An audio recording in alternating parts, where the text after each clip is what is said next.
अच्छा, ऐसा धोखा हमारे साथ किया, भोगोगे तुम। ये जो निकलता है ना भोगोगे, ये अकाट्य होता है। क्योंकि किसी का भी हृदय, मान लो किसी भी जीव जंतु को आप कष्ट दें और उसका हृदय आह भर जाए, तो वो आह वज्र की लेखे तुम्हें भोगना पड़ेगा। वो आह किसी की ना लेना जिंदगी। कोई ऐसा कोई आह भर करके कह दिया तुम समर्थ हो, हम तो कुछ कर नहीं सकते, और अंदर से दुखी, फिर तुम्हारी सामर्थ्य काम नहीं करेगी, मिट्टी में मिला देगी। ऐसा नहीं कि आप जो कर रहे हैं कोई देख नहीं रहा, कोई हिसाब किताब नहीं, जो कर रहे हैं अवश्य में भोक्तव्यम, बहुत सावधान।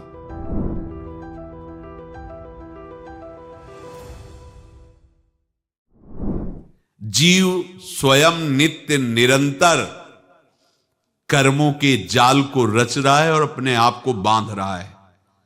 आपको मुक्त होना है, बंधना नहीं है। जीव का जन्म कर्मों के अनुबंध से होता है, कर्मों के बंधन से होता है, और उसको अपना ऋण चुकाना होता है। कर्मानुबंध ये बहुत सूक्ष्म विषय है। जैसे आप जिस परिवार में जन्म लिए हैं, तो उस परिवार के लोगों से आपका ऋण है, इसलिए उसी परिवार में आप आए हैं। और ऋणानुबंध, उसको बिना चुकाए या बिना वसूल किए आप वहां से जाएंगे नहीं। आपको लेना है तो वसूल करना है, और देना है तो चुकाना है। ये पूर्व के जन्मों से निश्चित किया गया है। जैसे किसी के यहां पुत्र हुआ, जन्म से ही पैसा खर्चा शुरू हुआ, जो बड़ा हुआ तो उद्दंडता के द्वारा मार पूरे परिवार को क्लेश पर क्लेश देता चला जा रहा है। ये तुम्हारे कर्म का फल है। या ऐसे शक्तिहीन बुद्धिहीन ऐसे पागल पूरे जीवन सेवा करो, तुमसे अपना हिसाब चुकाने के लिए वो आया है।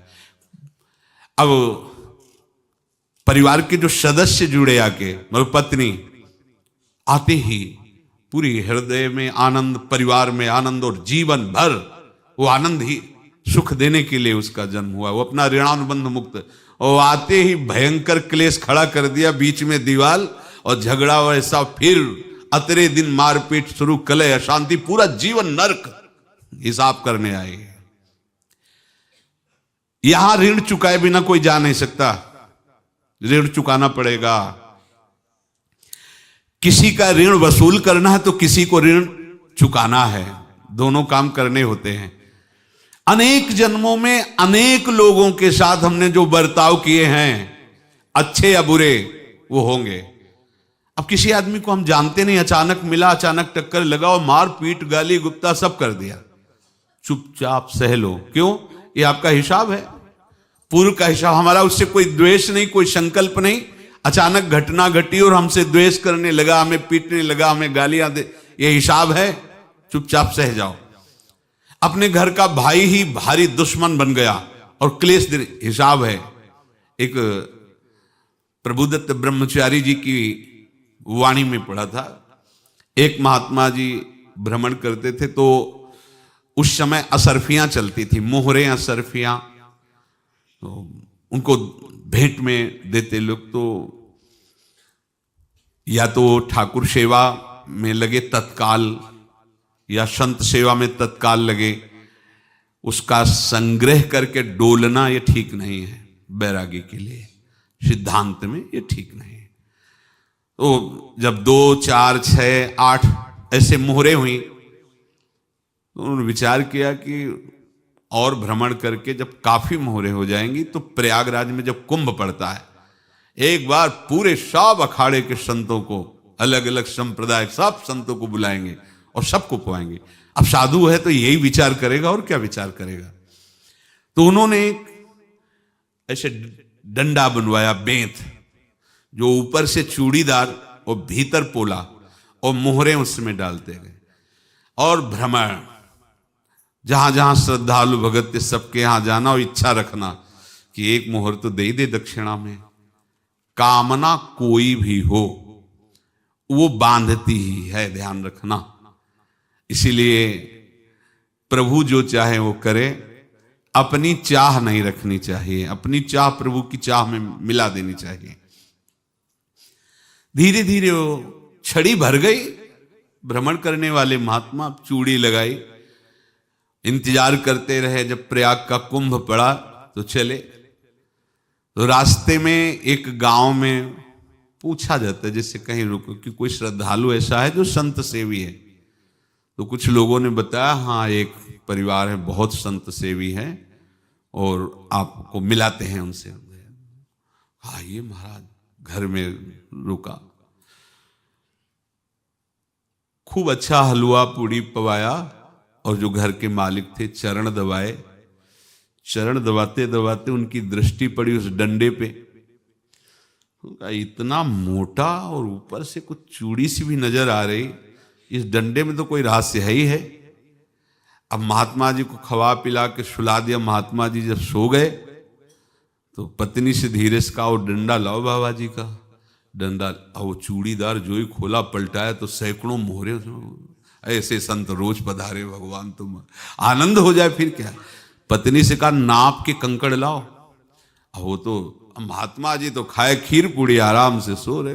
रात में पूरी प्लानिंग करके उसमें कंकड़ भर के चूड़ी लगाकर सिराने रख दिया, सारी मोहरें हटा ली।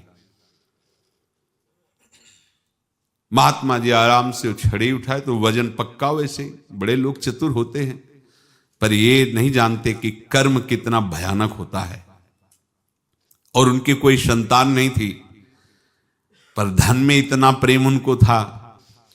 बहुत सावधान। साधु महात्माओं के पास जो अर्थ है, गृहस्थी अगर आता वहीं से है, पर अगर उसको जोर जबरदस्ती या किसी छल कपट से, तो वो उसका विनाश ही करता है। आज तक का प्रमाण है।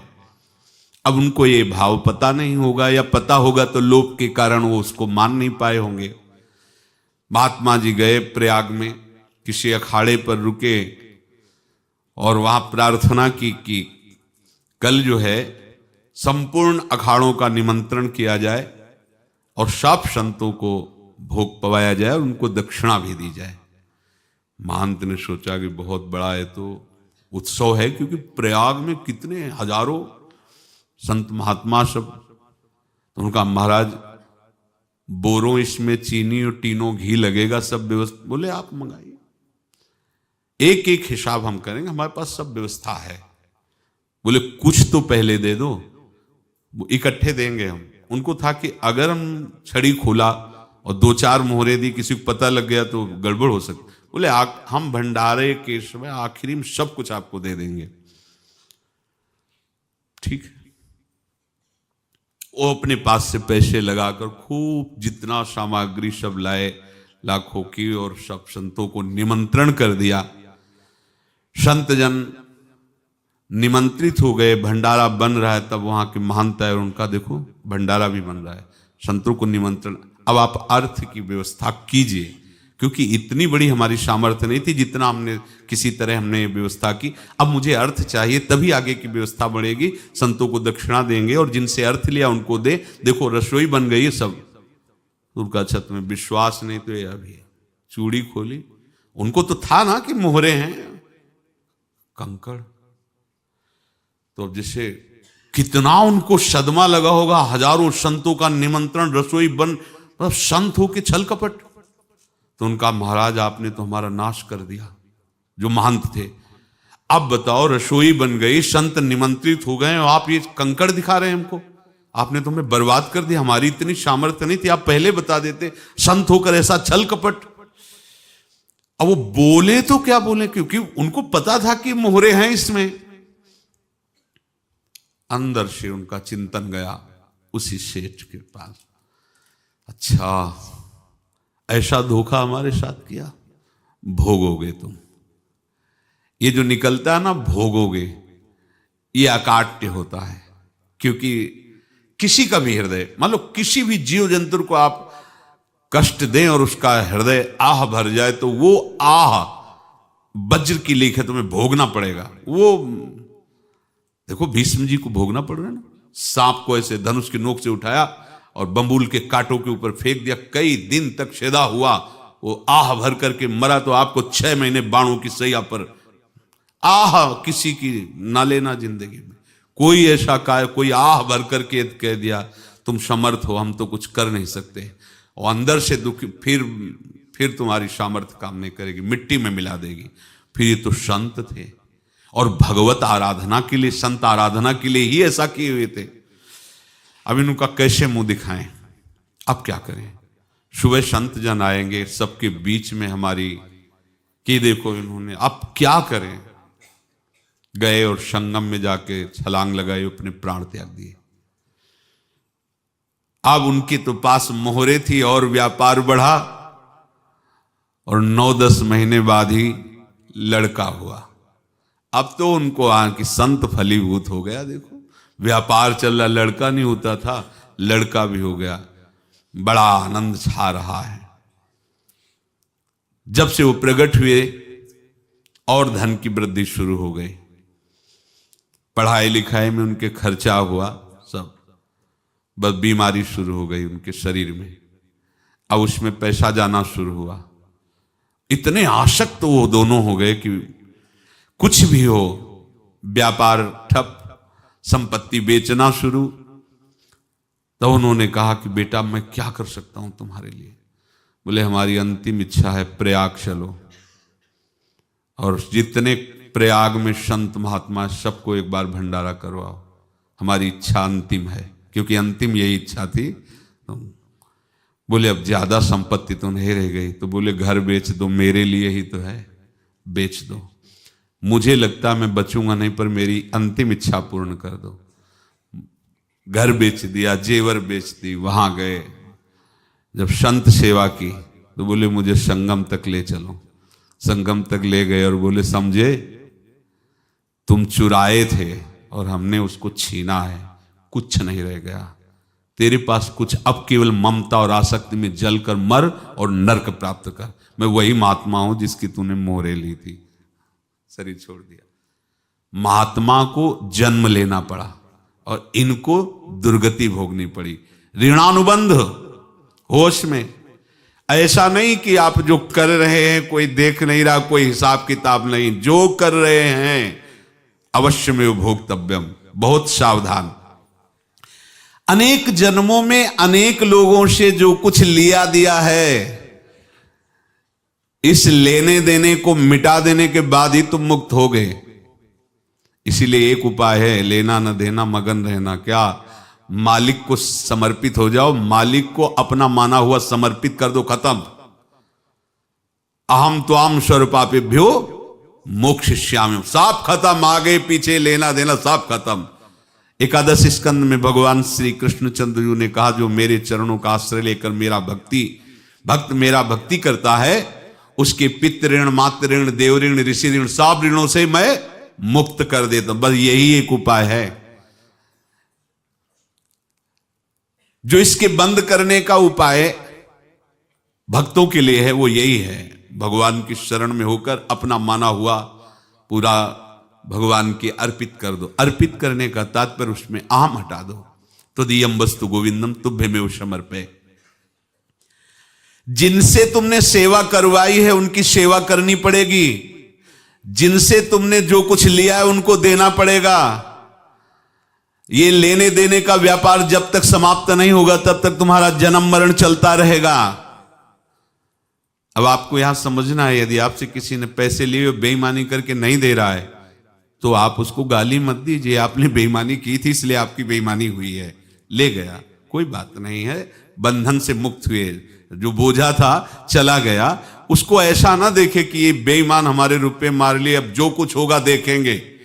अगर आप आगे नया कुछ करते हैं तो फिर आगे का हिसाब आपको भोगना पड़ेगा, ध्यान रखना। ऐसा नहीं है कि आपको भोगना नहीं पड़ेगा। एक ही उपाय है कि अब जो शरीर धारण किए इसी में जो भोग ले, आगे ना होना चाहिए। तो क्या करे? सर्वतो भावेन भगवान की शरण ले ले। ये तो सर्वाणि कर्माणि मयि सन्न्यस्य मत्पराहा अनन्येनैव योगेन माम ध्यायन्तु उपासते तेषामहं समुद्धर्ता मृत्यु संसार से। ये बड़ा कठिन है पार होना, कोई छोटी मोटी बात है। एक महात्मा बाल्यावस्था से भजन करते थे, शालिग्राम भगवान पास रखते थे और उन्हीं की आराधना करके बस पाठ नाम जप और भ्रमण करते थे। यौवन अवस्था थी, गंगा जी के किनारे अपने ठाकुर को विराजमान करके स्नान करने के लिए कपड़ा ही उतार रहे थे कि 90 लोग आ गए, भाला तलवार सब ले, मारो मारो इसको मारो, घेर लिया। तो उन्होंने हाथ जोड़कर कहा हमने क्या अपराध किया, कोई सुन ही नहीं रहा। तो उन्होंने कहा मार तो डालोगे ही आप 90 लोग, हम कोई अस्त्र शस्त्र तो लिए नहीं, एक बार हमें गंगा में डुबकी लगा देने दो और अपने ठाकुर को स्नान करा देने दो, फिर इसके बाद आप मार देना। भगवत इच्छा से वो लोग रुक गए, स्नान किया और अंदर से प्रार्थना की, प्रभु ये क्या लीला है आपकी, आपके सिवा मेरा कोई है नहीं और ये मुझे मारना चाहते हैं। तो भगवान ने जानते हो क्या कहा उनके अंतर में, तुम मेरे में ध्यानस्थ हो करके शरीर को छोड़ो, ये लोग मारेंगे, ये मेरे भजन का फल है कि तुम्हें 90 जन्म नहीं लेना पड़ेगा, एक ही जन्म में 90 मिलके, तुमने 90 हिंसा की थी पूर्व में, तो तुम्हें 90 बार जन्म लेना होता और एक एक करके मारते। ये मेरे भजन का प्रताप है कि एक बार में ही 90 का हिसाब हो जाएगा। तुम आंख मूंदो, मेरे ध्यान में मगन रहो, मेरे प्रताप से तुम्हें कोई चोट नहीं होगी और स्वाभाविक मूर्छावस्था में प्राण तुम्हारे छूट जाए। ऐसा ही हुआ, ऐसा हुआ। तो ये बात समझ लो कि ये जो कर्मानुबंध है, ऋणानुबंध है। अब देखो, अगर शाप महात्माओं ने दिया कि तुम्हारे वंश का इससे विनाश होगा, तो भगवान भी परम धाम जा रहे तो उसी कील से, बाण की नोक में जो मछली लील गई थी छोटा कण, उसी से की नोक बनाई और उसी नोक को प्रहार किया, भगवान के श्री चरण में वही बाण की नोक लगी और भगवान ने स्वीकार किया ना। भगवान का बड़ा लीला विचित्र है। अगर छुप करके उधर रामावतार में बात, तो इधर ऐसे स्वीकार किया है भगवान ने। ऐसा कहीं नहीं दिखाया कि मैं भगवान हूं तो मैं अपने लिए, ऐसा नहीं दिखाया। नारद जी का हित किया पर नारद जी ने श्राप दिया तो भगवान ने स्वीकार किया। बंदरों ने ही सहायता की, जैसा बोले थे वैसा। ये लीला इस शरीर में भोगनी पड़ेगी। हाँ, ज्यादा को कम में भुगता देंगे, पर अब अगला शरीर ना मिले, इसके लिए सर्वतो भावेन भगवान के आश्रित हो जाए। जैसे आपने दुकान फैला रखी है तो उसमें दो काम होते हैं, लेना और देना। किसी को उधार दिया है तो हमें उससे लेना है, और कोई नगद देकर सामान ले रहा है तो उसे सामान देना है, या उधार लिया है तो हमें उधार देना है। अब अगर दुकान बंद करनी है तो तुम्हें देने वालों पर जोर देना है, लेने वालों पर जोर नहीं। लेने वाला तो जाओ हम क्षमा किया, समर्पित किया, हमारा कोई संबंध नहीं, खत्म हो जाए, वो खुशी हो जाएगा। लेकिन देने वाला तुम अगर दुकान भी उठा दोगे तो जहां भी रहोगे तुम्हारे पास वो आएगा, लाइए हमारा।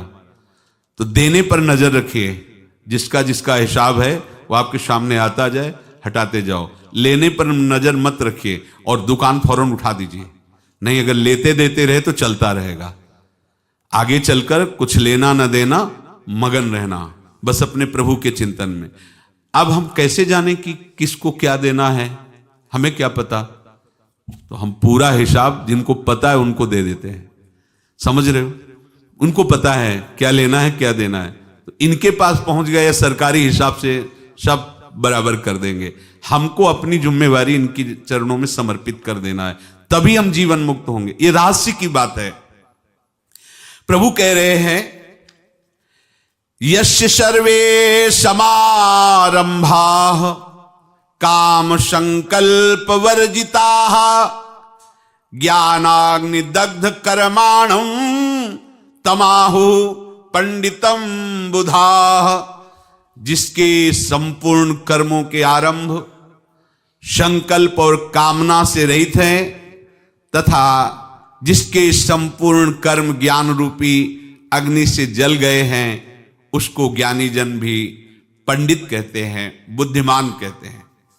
पूज्य श्री भाई जी महाराज कह रहे हैं, जैसे वहां ज्ञानाग्नि से दग्न कह रहे हैं, तो अपने वृंदावन वासियों का प्रेमाग्नि से सब कर्म संस्कार दग्न होते हैं। जिस समय आपके हृदय में भगवत प्रेम का प्रादुर्भाव होगा तो लेश मात्र कभी तुम्हें दुख नहीं भोगना पड़ेगा। प्रेम का प्रादुर्भाव होते ही दुख का नाश हो जाता है, महासुख। जब प्रेम का प्रादुर्भाव होगा तो समस्त पाप भस्म हो जाते हैं, अशांति नष्ट हो जाती है, संसार ज्वाला स्पर्श भी नहीं कर सकती है। जब भगवत प्रेम का प्रादुर्भाव होता है तो हो सकता है उस उपासक के जीवन में दुखों का पहाड़ टूट पड़े, परिवार खिलाफ, शरीर रोगी, अव्यवस्था, बहुत बहुत कुछ, सब कुछ। कह रहे हैं इतना सब होने पर भी उसके हृदय में कोई भी दुख नहीं होता। ये ऐसा सामर्थ्यशाली भगवत प्रेम है। भगवान के चरणारविंद का जिसके हृदय में प्रेम है, भारी से भारी दुख भी उनको विचलित